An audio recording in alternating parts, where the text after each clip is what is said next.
Social ang mga strawberry farming dito sa Saudi Arabia dahil naka-aircon sila ng bonggang-bongga. Anong say nyo? Bati oh. Bati. Diyos ko. Hello Philippines! Ito nga pala si Sam, ang inyong OFW dito sa Middle East, Saudi Arabia. For today's video, may pinuntahan nga tayong isang farm dito sa Taif na kung saan napakaganda. Medyo may kalayuan nga lang mula Jeddah. Magbibiyahe ka ng around 2 to 3 hours bago marating tong pinakamagandang strawberry farm dito sa Saudi Arabia. Dahil dyan, nakarating na nga tayo dito sa farm na ito at eto nga bumulaga sa atin, napakagandang paligid, ang daming villa, ang daming bulaklak, sagana talaga sa tanim, ang daming halaman at ang lulus. Anime, wala ka talaga sa Saudi Arabia. Napakaganda ng setup ng bawat villa nila dahil talagang punong-puno ng mga bulaklak at punong-puno ng tanim, ng iba't ibang klase ng tanim. So hindi sino ba mag-aakala na yung disyerto ay pwede palang ma-turn into ganito kagandang farming, o diba? Kanya-kanyang diskarte lang yan. Hindi talaga sani o hindi talaga sagabal ang pagiging disyerto o walang tubig sa isang lugar o mainit lang talaga sa isang lugar, bakit hindi makapagtanim? At eto nga, nakita natin meron pa silang farm ng honeybee. Yes, ang bongga talaga. Kaya dito hindi talaga naging dahilan o hindi magiging problema ang tubig at sa init ng panahon dahil po pwede talaga magtanim. Kaya hindi malayo sa Pilipinas, kayang-kaya din natin dyan. At ito na nga, nakapasok tayo sa isa sa mga farm nila na greenhouse, ang green berries. Meron din sila kasing puno ng mga green berries dito banda. Yun nga lang, hindi pa talaga siya ganun kadami yung bunga.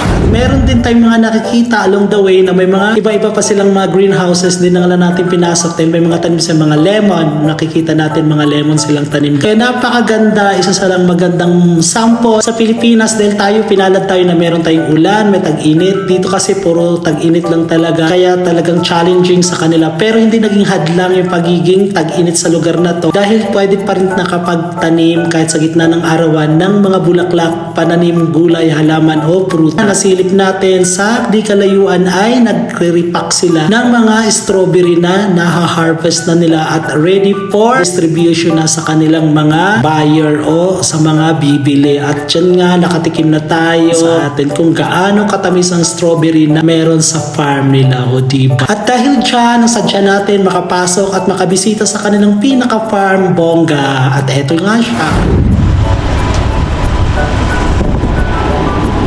Ay, ang cute! Salam! هذا كله مزرعة. Oh, mashallah! Oh my gosh! Oh, Chris! هذا شوف مخيم.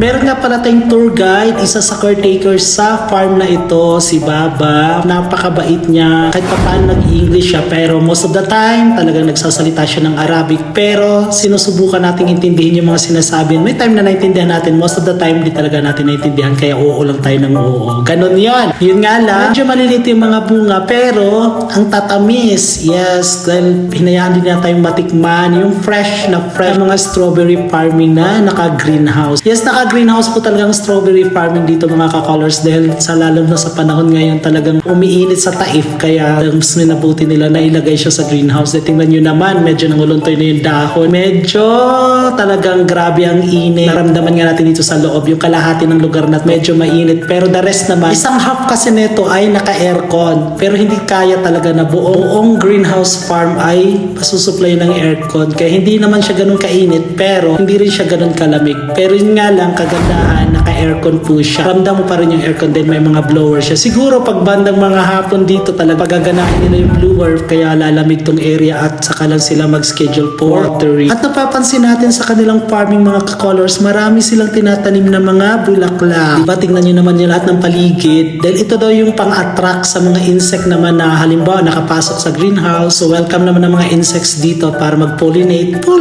O diba, para naman magkaroon ng mabilisang pollination doon sa kanilang farm. Kaya naglalagay sila ng mga bulaklak na may flowering talaga. At eto nga, meron din silang mga tanim na kamatis, bell pepper, meron din sila dito. O diba, talaga minaksimized nila yung area na mapagtaniman ng iba't ibang klase ng gulay o halaman o prutas para talaga masulit ang kanilang farm. At ito nga, pumunta tayo naman sa kanilang animal kingdom. Yes, sa ngayon ginagawa pa lang tong pinaka-cage nila para sa mga mga ibon, iba pang mga species na pwede ilagay dito. Konti pala yung nakalagay at meron ding mga magagandang mga ibon na nandito, maliliit pa nga lang or maliliit lang na mga ibon. Wala pa yung mga malalaki kasi hindi pa daw tapos itong area na ito na gawin. Kaya hindi pa na full na lagyan ng mga ibon. Pero ang ganda na, pwede ka makapasok sa loob, makapag-interrupt sa mga ibon. Yun nga lang, sa ngayon ilap yung mga ibon ay lumapit. Nagtatago doon sa mga gilid-gilid, basta lipad lang sila ng lipad. Kaya ginagawa na lang namin, tinitignan na lang namin sila andun sa mga tuktok nakatago